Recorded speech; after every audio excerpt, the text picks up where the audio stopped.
Good morning student. ठीक है, तो आज हम देखते हैं रेडिएशन। तो रेडिएशन क्या होता है, सबसे पहले ये देखते हैं। तो उसके लिए हमें देखना पड़ेगा हीट। ठीक है, हीट क्या होता है? हीट एक एनर्जी का फॉर्म है, ये हमने पढ़ा है। ठीक है, अब ये हीट ट्रांसफर करने के लिए तीन वेज है। ठीक है, तीन वे है, मतलब mode of transfer of heat या मोड ऑफ हीट ट्रांसफर।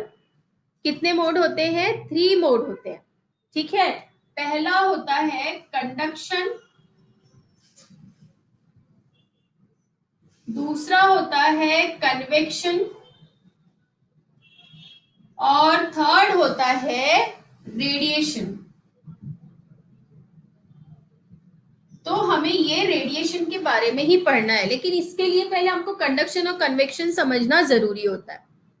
ठीक है, हीट ट्रांसफर मतलब हीट एक प्लेस से दूसरी प्लेस तक जाएगी। ठीक है, जैसे कि मैंने एक रॉड लिया, रॉड को मैं यहां से कुछ हीट दे रही हूँ, गर्म कर रही हूँ, और ये रॉड हम देखते हैं कि यहां से यहां तक के भी हीट ले लेती है। यहां हम गर्म कर रहे हैं लेकिन हमको यहां गर्म लगती है। इसका बहुत अच्छा एग्जाम्पल है किचन में। जब हम खाना बनाते हैं और चम्मच से कोई चीज चलाते हैं, तो चम्मच रहती है जहां पे हीट मिल रहा है, उसका एक एंड रहता है जहां हीट मिल रहा है। ठीक है, उस पार्ट में रहता है, उस वेसल में रहता है। लेकिन थोड़ी देर यदि हमने वही वेसल में उस चम्मच को रखा, तो हम क्या देखते हैं, जहां हम पकड़ते हैं वहां तक भी वो गर्म हो जाती है। मतलब जिस एंड पर उसको मिल रही थी हीट, वहां से वो हीट दूसरे एंड तक ट्रांसफर हो गई है। ठीक है, अब ये ट्रांसफर कैसे हो रही है? अब ये जो रॉड है, या इसको हम स्पून बोले थे, अभी मैं स्पून का एग्जांपल दी, तो यहाँ जो भी पार्टिकल्स थे, सॉलिड पार्टिकल्स है, तो यहाँ जो पार्टिकल्स थे इनको हीट मिली। हीट मिलने से इनमें एनर्जी ज्यादा हो गई, एनर्जी ज्यादा होने से वो वाइब्रेट करेंगे। ठीक है, वाइब्रेशन ज्यादा होने से क्या करेंगे कि ये दूसरे पार्टिकल को हीट ट्रांसफर करेंगे। ठीक है, फिर वो दूसरे पार्टिकल को हीट मिली, तो फिर वापस वो अगले पार्टिकल को हीट देगा, फिर वो अगले पार्टिकल को हीट देगा। इस तरह से यहां से कंटिन्यूअसली इधर पार्टिकल को हीट मिलती जाएगी, और कंटिन्यूअसली ये पार्टिकल एक दूसरे को ट्रांसफर करते रहेंगे हीट। ठीक है, तो ये होता है कंडक्शन, जहां एक एंड में हम हीट दे रहे हैं और दूसरी एंड तक वो हीट अपने आप पहुंच रही है। ठीक है, लेकिन किसके थ्रू पहुंच रही है? पार्टिकल टू पार्टिकल पहुंच रही है। ठीक है, तो ये जो particle to particle heat transfer हो रही है, इसको हम बोलते हैं कंडक्शन। ठीक है, अब यहाँ पर आपको क्या समझ में आ रहा है कि यहाँ पर हीट ट्रांसफर के पार्टिकल की जरूरत पड़ी? पार्टिकल की जरूरत पड़ी, इसका मतलब क्या हुआ कि पार्टिकल्स की जरूरत पड़ी, इसका मतलब क्या हुआ कि मटेरियल मीडियम की जरूरत है हीट ट्रांसफर करने के लिए। यदि यहाँ पार्टिकल नहीं होते, ये खाली कुछ होता, तो हीट ट्रांसफर नहीं होती थी। समझ में आया? या यहाँ पर कोई हम इंसुलेटेड मटेरियल लगा देंगे तो भी हीट ट्रांसफर नहीं होती। ठीक है, तो यहां से क्या समझ में आया? कंडक्शन में हमको मटेरियल चाहिए है, मटेरियल मीडियम चाहिए, तभी हीट ट्रांसफर होगी। अब सेकेंड है कन्वेक्शन। कन्वेक्शन क्या होता है? ये भी हीट ट्रांसफर होता है by material, through the material. Material medium के थ्रू ही कन्वेक्शन में भी हीट ट्रांसफर होगी। कैसे? ये कंटेनर है, इसका भी एग्जांपल हम अपने किचन से ले लेते हैं। पानी गर्म करते जब, ठीक है, जब अपने वाटर इस पे रखा एक वैसल में, और इसको बॉईल करने रखते हैं, जब हम यहां से हम हीट दे रहे हैं, यहां से आप हीट दे रहे हो, तो क्या होगा आप देखोगे, उसको ध्यान से देखना, गर्म होते हुए यहाँ पे कुछ ऐसे डॉट्स बनते हैं, यहाँ डॉट्स बनते हैं। उसके बाद ये डॉट ऐसा लगता है ये ऊपर आ गया, छिटक के ये ऊपर आ गया, ये बबल ऐसा लगता है ऊपर आ गया। ठीक है, फिर यहाँ पे और दूसरे बबल फिर ये ऊपर आ जाते हैं। इसका मतलब क्या? क्लियर नहीं दिख रहा। नहीं दिख रहा? अच्छा, अभी दिख रहा है? अच्छा, एक्चुअली लाइट नहीं है मेरे यहाँ, अभी लाइट गोल हुई है। तो क्या हो रहा है कि मैंने नेट कनेक्शन मोबाइल से लिया है, तो नेट कनेक्शन थोड़ा पुअर हो सकता है। अभी दिख रहा है क्या? अभी आई है लाइट, आई है।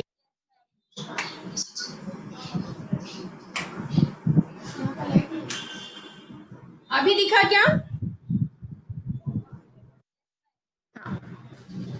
लाइट आ गई है, तो लाइट का वो पड़ रहा है इफेक्ट। तो कन्वेक्शन में क्या होगा? वाटर बॉईल करते तो स्टार्टिंग में देखो, जब पानी गर्म होता है यहाँ बबल्स बनते हैं एकदम सरफेस पर, बबल्स बनते हैं और ऐसा लगता है ये बबल्स ऊपर आया, ठीक है। फिर वापस बबल्स बनते हैं, फिर वो ऊपर आते हैं, ऐसा लगता है। आपने देखा है पानी गर्म होते हुए, ठीक है। तो क्या होगा कि कन्वेक्शन में बस ये क्या होता है कि particle to particle heat transfer नहीं होती। यहाँ जो पार्टिकल थे उनको हीट मिली, उन्होंने अपनी हीट लिया और वो ऊपर बढ़ गए, उसको उनको किसी और पार्टिकल से कोई मतलब नहीं, वो खुद गर्म होकर के ऊपर पहुंच गए यहाँ पे। फिर उनकी जगह दूसरे पार्टिकल आए, फिर उनको हीट मिली और फिर वो पार्टिकल फिर ऊपर पहुंच गया, मतलब खुद लेते जा रहे हैं एनर्जी, हीट लेते जा रहे हैं और ट्रांसफर होते जा रहे हैं, ठीक है। तो यहाँ से धीरे धीरे यहाँ आते जाएंगे, गर्म होते जाएंगे और ऊपर ट्रांसफर होते जाएंगे। इस तरह से ये सारे पार्टिकल्स को हीट मिल जाएगी। समझ में आया? यहाँ particle to particle heat transfer हो रही थी, यहाँ particle to particle heat transfer नहीं हो रही है। लेकिन फिर भी मटेरियल मीडियम की तो जरूरत है। यदि ये पानी ही नहीं रहेगा, ये मटेरियल ही नहीं रहेगा, तो हीट ट्रांसफर नहीं होगी।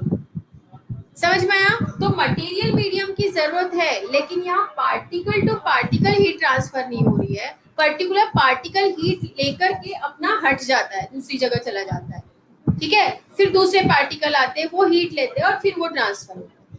तो ये होता है कन्वेक्शन और ये होता है कंडक्शन।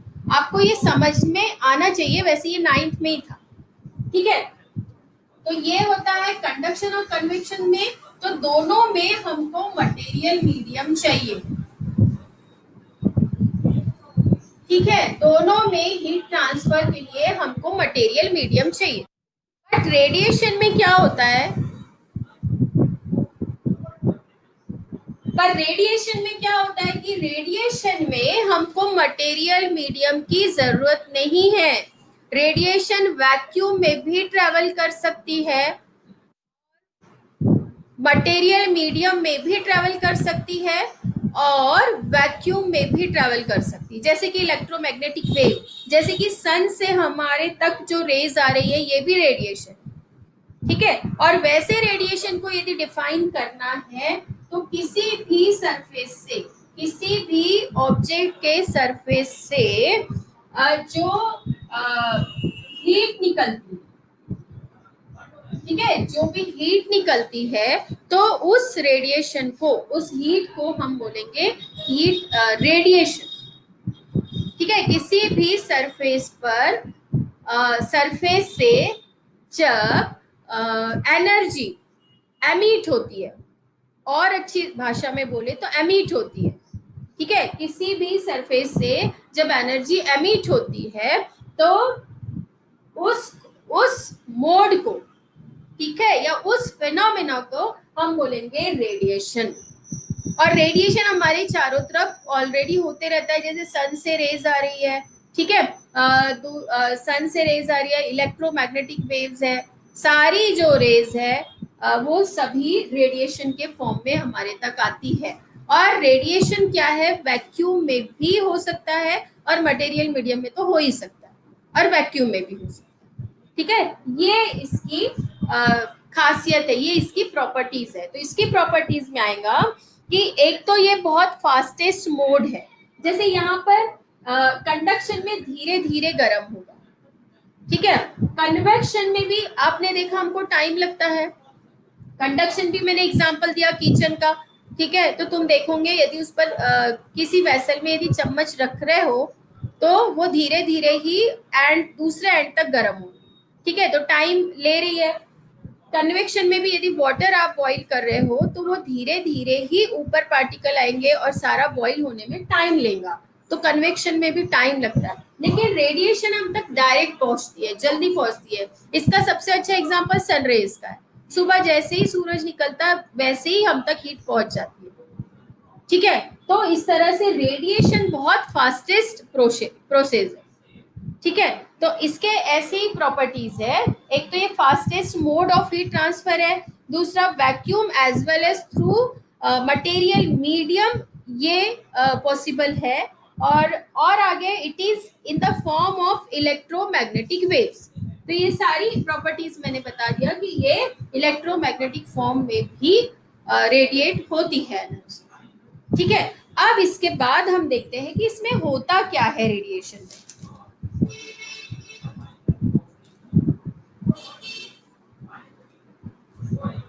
अब हम देखते हैं सिर्फ रेडिएशन।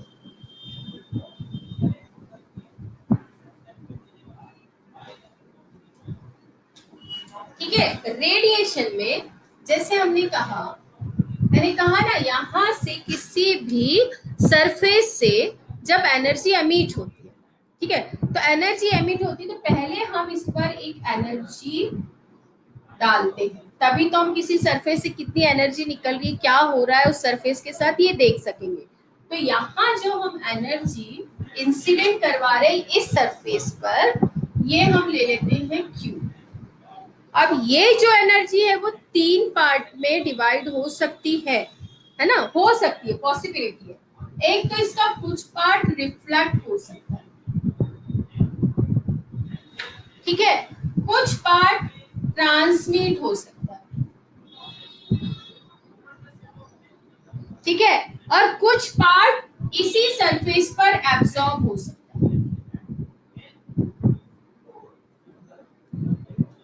ठीक है, क्या होगा जब हम ये रेडिएंट हीट,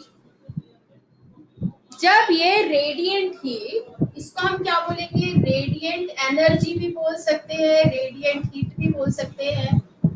ठीक है, ये हमने इंसिडेंट करवाई किसी सरफेस पर, ये सरफेस पर हमने इंसिडेंट करवाई। तो ये जो क्यू पार्ट है, जो ये पूरी क्यू एनर्जी है, इसका कुछ पार्ट रिफ्लेक्ट हो सकता है, कुछ पार्ट एब्सॉर्ब हो सकता है और कुछ पार्ट ट्रांसमिट हो सकता है। मतलब क्या बोलेंगे हमने, यदि पूरी एनर्जी दिया क्यू, ठीक है, तो हम सोचे, हम ये कंसीडर करते हैं कि इसका कुछ पार्ट मतलब रिफ्लेक्ट हो रहा है, तो इसको हम ले लेते हैं क्यू आर। कुछ पार्ट एब्सॉर्ब हो रहा है तो इसको हम ले लेते हैं क्यू ए। मतलब इसी का पार्ट, ये पूरी एनर्जी आ रही है, इसी का कुछ पार्ट क्यू आर रिफ्लेक्ट हो रहा है, कुछ पार्ट क्यू ए एब्सॉर्ब हो रहा है और कुछ पार्ट मतलब क्यू टी ये ट्रांसमिट हो रहा है। ठीक है, तो अब हम क्या कह सकते हैं कि Q इज इक्वल टू, इसका जो पूरी हमने एनर्जी दिया वो 3 पार्ट्स में डिवाइड होगा। तो हम ये लिख सकते हैं Q A plus Q are plus Q T. मतलब ये जो तीनों एनर्जी का एडिशन है, वो जो ये टोटल इंसिडेंट हो रही है वो एनर्जी के बराबर होगा। ठीक है, तो अब हम दोनों साइड Q से ही डिवाइड कर देते हैं। ठीक है, तो क्या आ जाएगा, ये Q by Q is equal to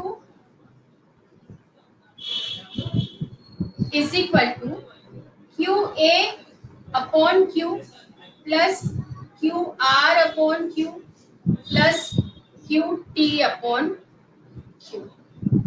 अब ये देखो, ये जो पार्ट है आपने रेशियो प्रपोर्शन पढ़ा होगा। ठीक है, तो जिस तरह से रेशियो होता है, तो रेशियो कैसा होता है, नीचे टोटल होता है या फैक्टर बोल सकते हैं, फैक्टराइजेशन। ठीक है, तो नीचे होता है टोटल और ऊपर होता है उसका पार्ट, उसका हिस्सा। ठीक है, जैसे ये मैंने बोला,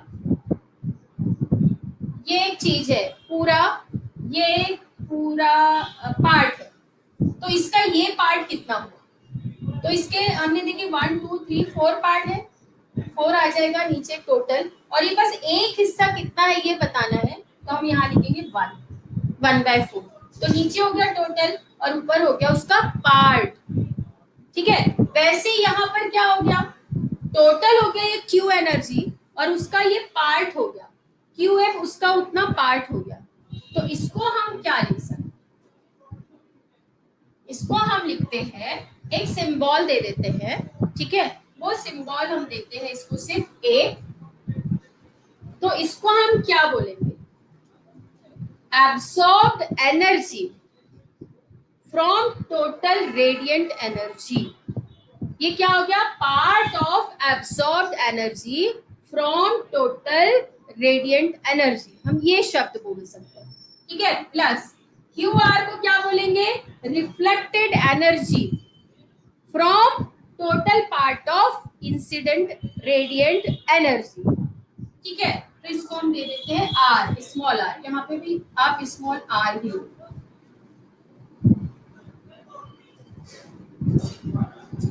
आर प्लस ये क्या हो गया, transmit, part of transmit energy from the total energy Q. तो ये हो गया, इसको हम ले लेते हैं टी। अब ये कैंसिल हो जाएगा तो यहाँ बच जाएगा 1। तो हम इसको क्या लिख सकते हैं, a plus R plus T is equal to 1। ठीक है, where a is equal to qa upon q is called coefficient of absorption। क्या कहेंगे हम a को, कोफिशिएंट ऑफ एब्जॉर्प्शन, मतलब कितना पार्ट एनर्जी का एब्जॉर्ब हुआ है। ठीक है, सेकेंड क्या है, R, Q R upon Q, इसको हम क्या बोलेंगे, कोफिशिएंट ऑफ रिफ्लेक्शन।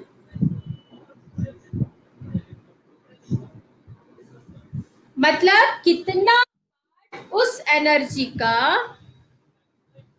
कितना पार्ट उस एनर्जी का रिफ्लेक्ट हुआ है। ठीक है, तो ये हो गया कोफिशिएंट ऑफ रिफ्लेक्शन। फिर आता है T, coefficient of transmission, coefficient of transmission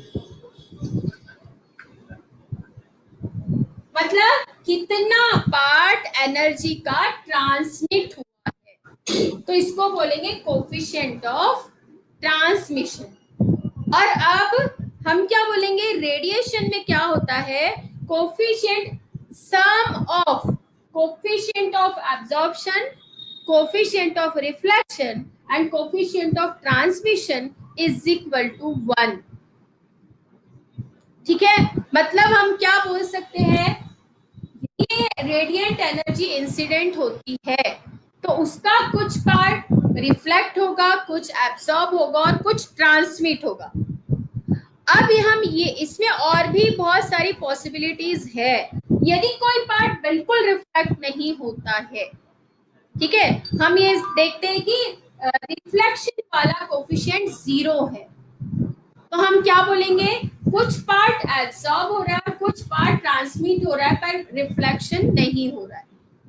अब यदि यहाँ मैंने बोला a इज इक्वल टू 0, इसका मतलब r plus T is equal to 1, तो उसका मतलब क्या होगा कि a इज इक्वल टू 0, मतलब इस रेडिएंट एनर्जी का कोई भी पार्ट एब्सॉर्ब नहीं हो रहा है, रिफ्लेक्ट हो रहा है और ट्रांसमिट हो रहा है। अब यदि मैंने कहा t इज इक्वल टू 0, तो उसका मतलब क्या होगा कि a plus R is equal to 1। इसका मतलब कि एक भी पार्ट ट्रांसमिट नहीं हो रहा है, कुछ पार्ट एब्सॉर्ब हो रहा है और कुछ पार्ट रिफ्लेक्ट हो रहा है। ऐसा मीनिंग होता है यदि हमने ये दिया। अच्छा, मैंने ये कहा कि r भी 0, t भी 0, इसका भी मीनिंग हो जाएगा कि a इज इक्वल टू 1। तो उसका मतलब क्या हुआ, पूरी जो रेडिएंट एनर्जी है पूरी इस सरफेस ने एब्सॉर्ब कर लिया, ना तो रिफ्लेक्ट होने दिया और ना ट्रांसमिट होने दिया, और ये सरफेस ने पूरी एनर्जी एब्सॉर्ब कर दी। ऐसे ही आप आगे भी बोल सकते हैं, यदि r इज इक्वल टू 1 है, a भी 0, t भी 0, तो बोल सकते हो पूरा पार्ट रिफ्लेक्ट हो गया, ना एब्सॉर्ब हुआ ना ट्रांसमिट हुआ।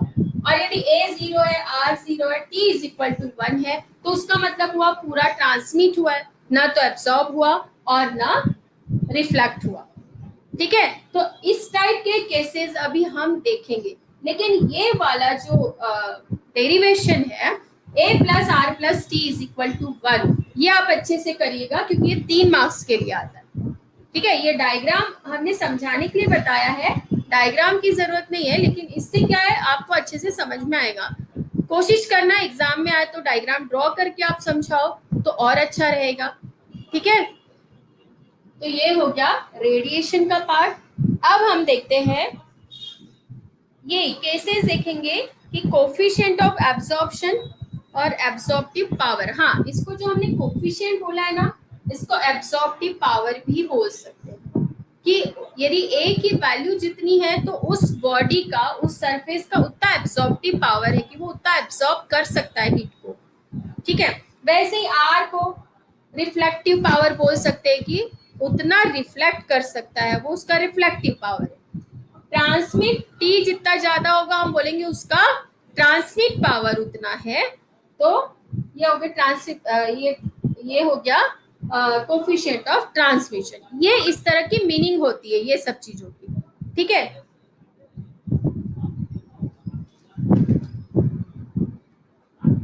अब इसमें कुछ अलग अलग सब्सटेंस होते हैं जो पूरी तरह से ट्रांसमीटर होते हैं, कुछ पूरी तरह से एब्जॉर्बर होते हैं, कुछ की अलग अलग प्रॉपर्टीज होती है। उसके अकॉर्डिंग हमने ये सब्सटेंस को डिवाइड किया है, कैटेगराइज किया है, तो वो हम देख लेते हैं अभी। ठीक है, ये सबको समझ में आया? चैट बॉक्स में लिखो ये सब समझ में आया या नहीं। Okay, good.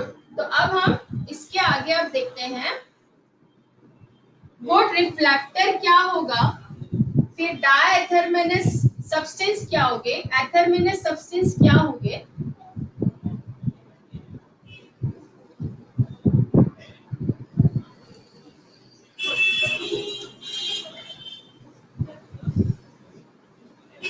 देखो, परफेक्ट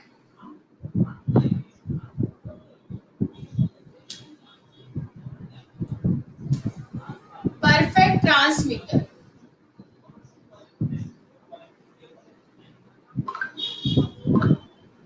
परफेक्ट ट्रांसमीटर क्या होगा? ठीक है, A is equal to 0, R is equal to 0, तो T इज इक्वल टू 1। मतलब क्या होगा, पूरी तरह से ट्रांसमिट हो रही है एनर्जी, ना एब्सॉर्ब हो रही है ना रिफ्लेक्ट हो रही है, तो ये होगा परफेक्ट ट्रांसमीटर। ठीक है,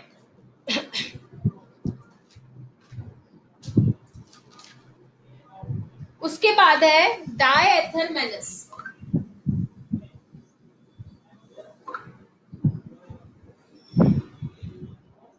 डायथर्मिनस सब्सटेंस में क्या होगा कि टी, इसको टी आर भी ले लेते हैं, ट्रांसमिशन का टी से ज्यादा अच्छे समझ में आएगा टी आर।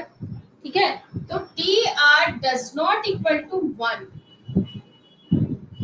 1 के बराबर नहीं होगा। 1 के बराबर हो गया तो परफेक्ट ट्रांसमीटर हो गया, लेकिन ये टी आर 1 के बराबर नहीं होगा, लेकिन इक्वल टू 0 भी नहीं होगा। ठीक है, 1 के बराबर नहीं होगा लेकिन इक्वल टू 0 भी नहीं होगा। तो ऐसे सब्सटेंस को हम बोलेंगे, ऐसे सब्सटेंस को हम बोलेंगे डायथर्मिनस। ना तो ये गुड एब्सॉर्बर है ना गुड रिफ्लेक्टर है, ऐसे सब्सटेंस होंगे डायथर्मिनस। मतलब सिर्फ ये एक कंडीशन है डायथर्मिनस। ठीक है, अब है एथर्मिनस सब्सटेंस। अच्छा, इसका एग्जांपल है डायथर्मिनस के ग्लास, क्वार्ट्ज, सोडियम क्लोराइड और हाइड्रोजन, ऑक्सीजन, ये सारे डायथर्मिनस है। ठीक है, क्या क्या है एग्जांपल, ग्लास, क्वार्ट्ज, ठीक है, हाइड्रोजन, ऑक्सीजन।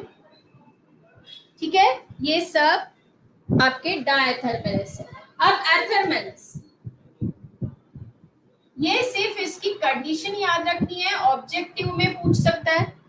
ठीक है, ऑब्जेक्टिव में ये क्वेश्चन ऐसे बनते हैं।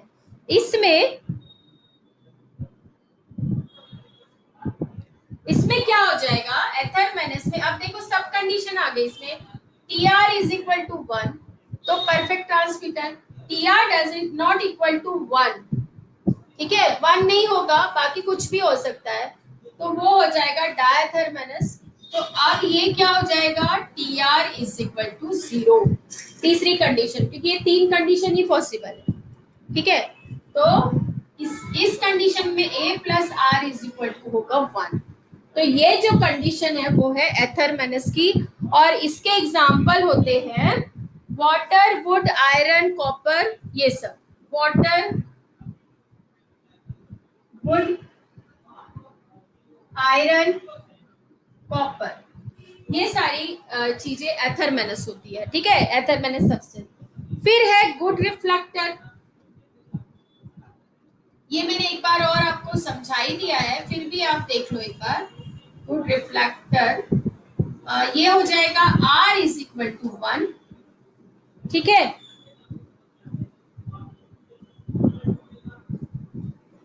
और इसके बाद बच क्या जाता है, टी आर और ए, ये दोनों 0, तो ये हो गया गुड रिफ्लेक्टर। इसके बाद है good absorber,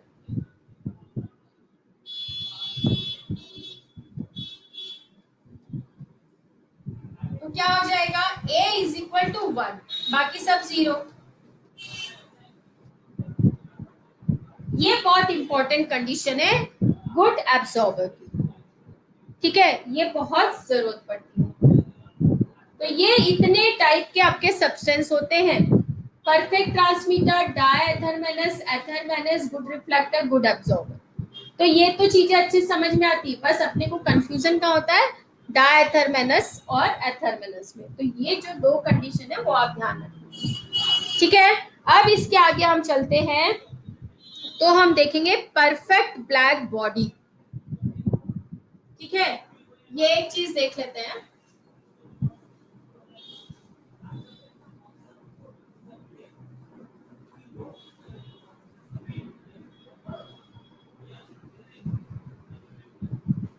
perfect black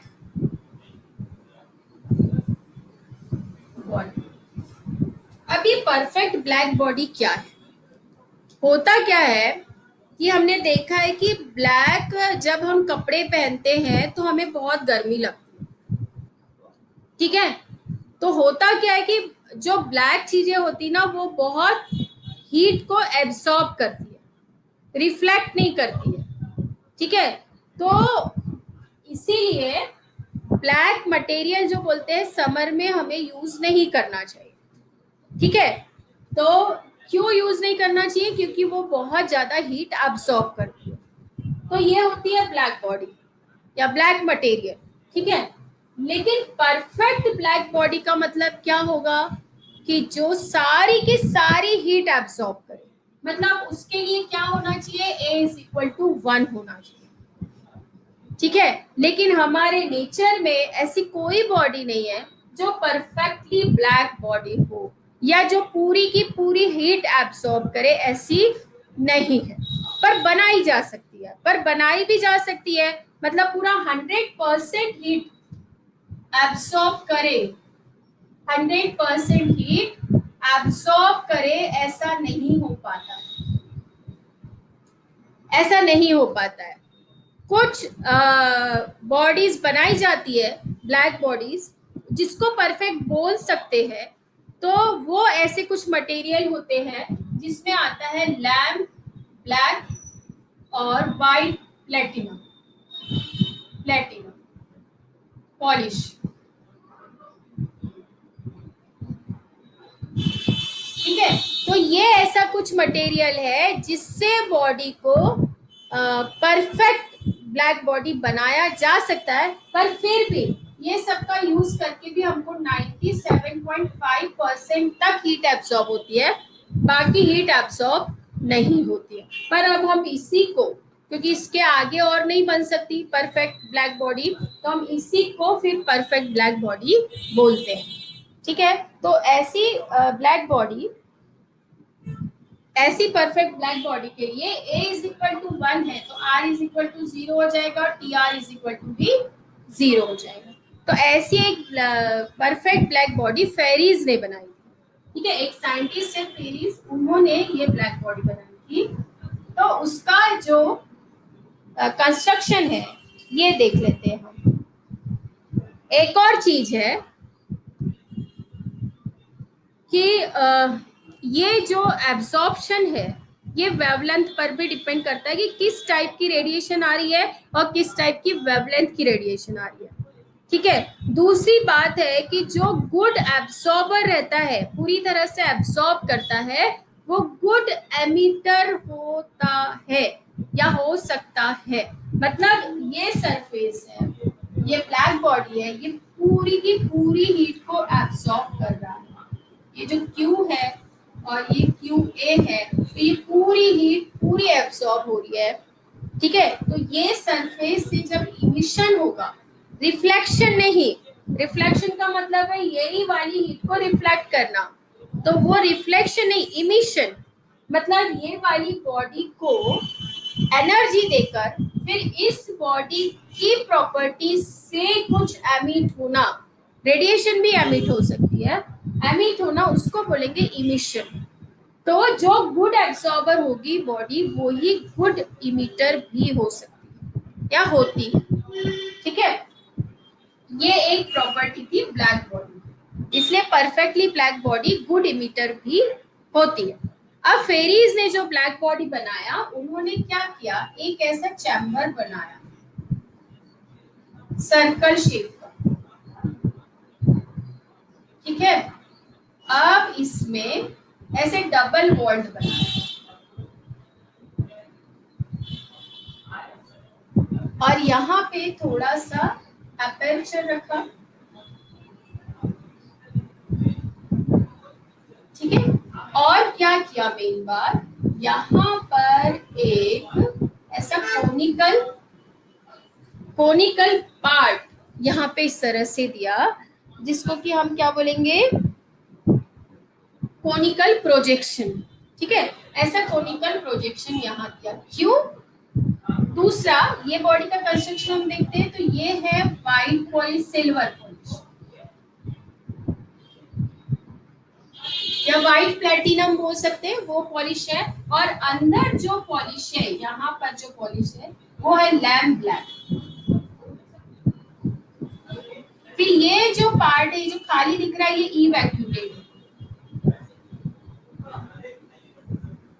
इवैक्यूटेड part है ये। और ये हो गया कोनिकल प्रोजेक्शन। और क्या रह गया, ठीक है, इवैक्यूटेड है ये। ठीक है, ये हॉलो है, खाली है, इसलिए वैक्यूम है इसमें। और ये वाला जो पार्ट है सिल्वर पॉलिश है, प्लेटिनम पॉलिश हो गया। और यहाँ पे लैम्प ब्लैक पॉलिश है। अब ये यदि हमने यहाँ से रेडिएशन डालते हैं, यहाँ सिर्फ इतना बारीक छेद होता है कि यहाँ से सिंगल रेडिएशन आ सके अंदर। ठीक है, तो ये हो गया इंसिडेंट रेडिएशन।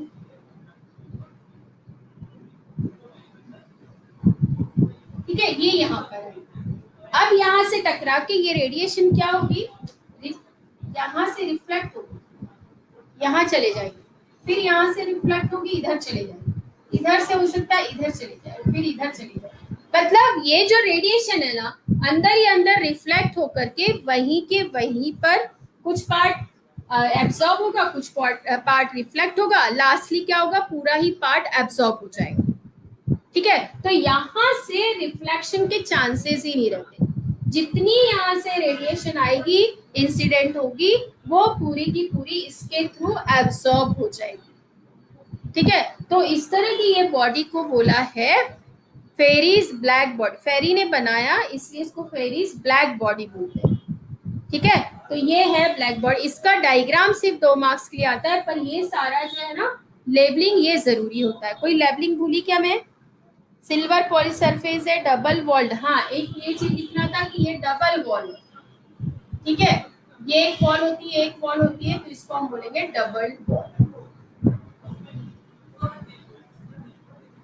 ठीक है, बाकी ये सारा हो गया, इतना ही कंस्ट्रक्शन है और इतना ही आपको कंस्ट्रक्शन में समझा।